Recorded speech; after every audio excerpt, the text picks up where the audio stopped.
Avant chaque séance, il est bien de toujours faire un mail à tes clients pour qu'ils sachent comment ça va se passer et puis pour éviter tout problème. Alors je vais te lire le mail que je leur envoie.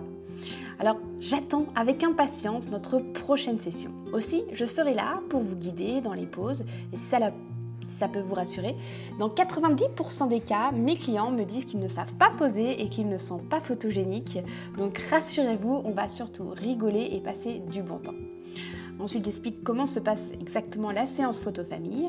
Donc, lors de la séance, venez avec des vêtements que vous aimez, vous vous sentez à l'aise dedans. Tous ensemble, essayez de faire un code couleur et vous pouvez voir quelques exemples dans mon FAQ, foire aux questions, sur mon site. Évitez aussi les trop gros motifs sur les pulls des enfants. En fait, plus c'est simple et mieux c'est. Et si vous souhaitez vous changer en extérieur, eh bien sachez qu'il faudra prendre, comme à la plage, une serviette et la mettre autour de vous.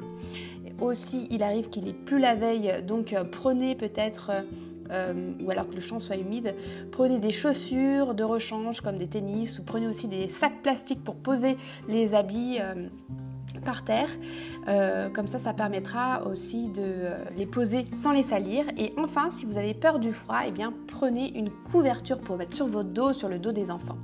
Parfois je propose même aussi de leur dire de prendre un thermos de thé pour les enfants s'ils ont peur qu'ils aient froid quand on fait des séances en hiver en extérieur. Donc je leur dis aussi qu'il y a beaucoup de détails, mais qu'ils ne s'inquiètent pas, puisque avant tout le but c'est de s'amuser, de ne pas se mettre la pression, donc qu'ils fassent au mieux. Et enfin, dans la dernière partie de l'email, eh bien, je remarque le lieu, les indications GPS, toutes les indications pour faire en sorte qu'on ne perd pas 10 ans à se retrouver sur le lieu. Et puis voilà!